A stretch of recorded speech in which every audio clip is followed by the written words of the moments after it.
to the Panay Island, about 2 hours north of Iloilo City, and there was a people there known as Negritos, and he was determined to take the gospel there, but he was informed it was useless by the locals because he was told the Negritos did not possess a soul, and very vicious people, but believing, of course, that Jesus died for all men, Hopper went forth and he went to these people. The encyclopedia describes Negritos as physical weaklings of low, almost dwarf stature, closely curling hair, large, clumsy feet, and interesting people.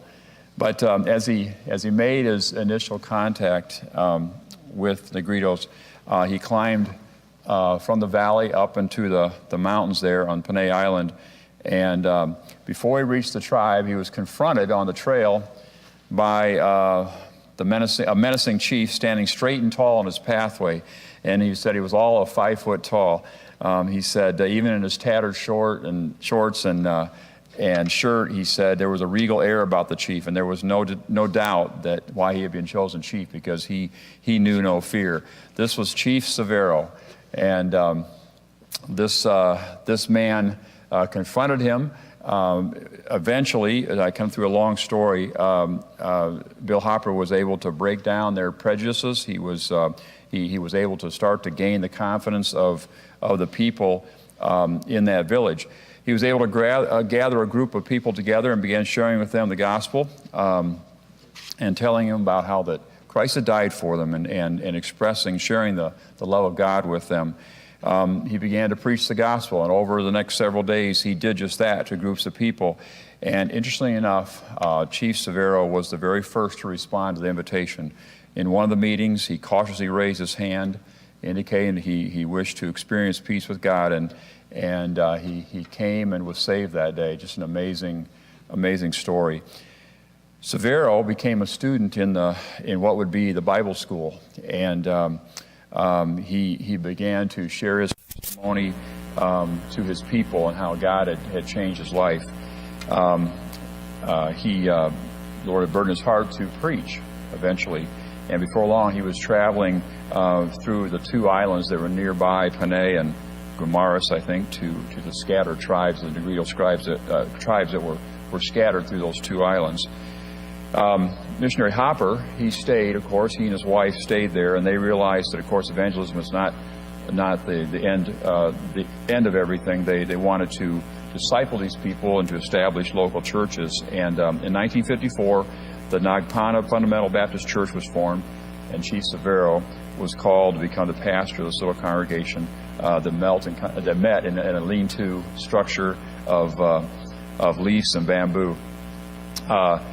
This establishing the church was really one of the main factors, of course, and of course God changing their hearts through salvation, but that began to cause the people to stop being nomads. They were nomadic people, and they would just constantly move, and they began establishing little villages, barrios, and loincloths and nakedness gave way to modest apparel, and cruelty, which the tribe was known for, began to be converted to civility and peace.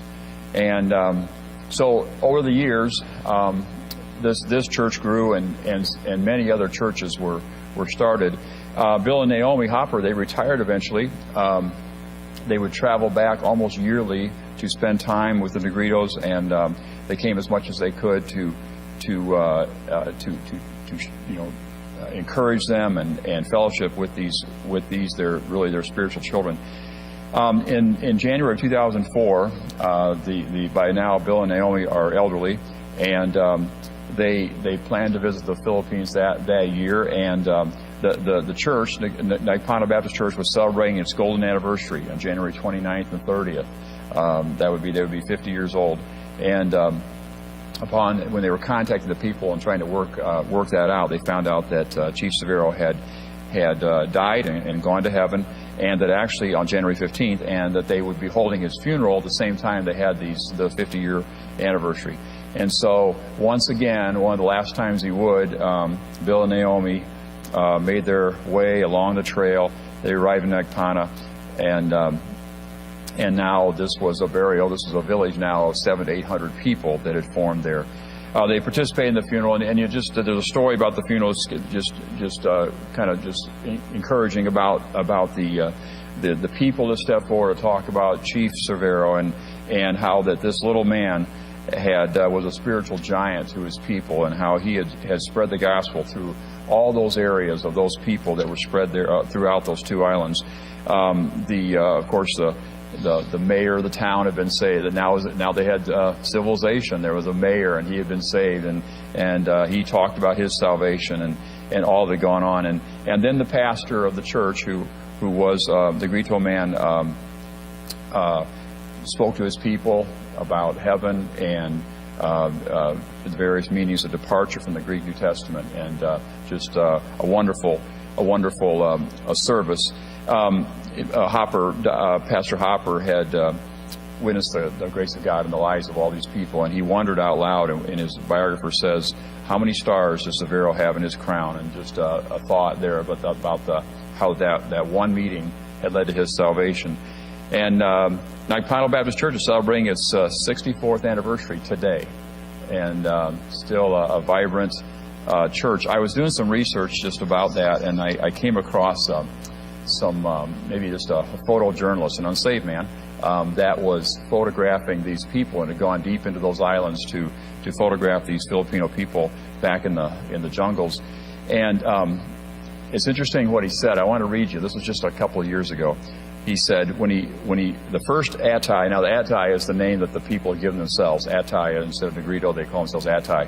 And the first Atay community I visited was about 2 hours north of Iloilo City, and was not entirely what I was expecting. Listen, it's just interesting. He said it was easily accessible by a dirt road, and prominent in the middle of the village was a large white Baptist church. He says after talking with a number of people, it was clear that most of the Atay were now converted Baptists.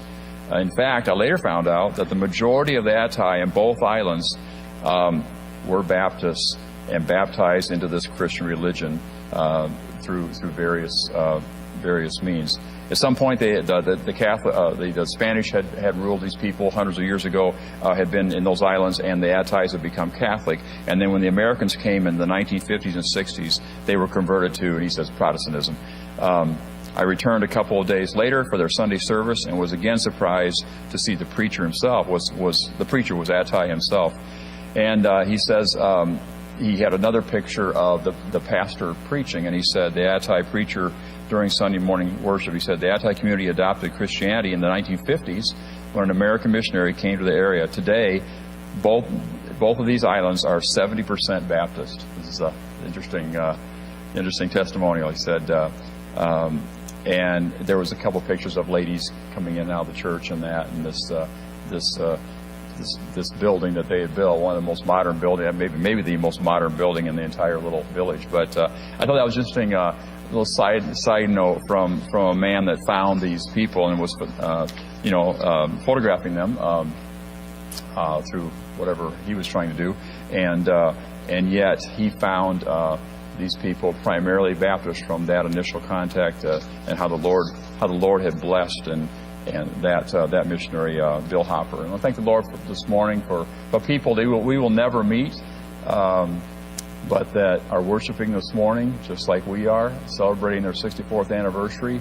And really just an amazing thing to think about how that God changes lives, and how that God puts in the hearts of a missionary like that to travel up into the mountains to a tribe that had no soul. And he heard and to begin giving the gospel. I want to thank the Lord this morning for Bill Hopper and, of course, Chief Severo, who's now in heaven, and that ministry there.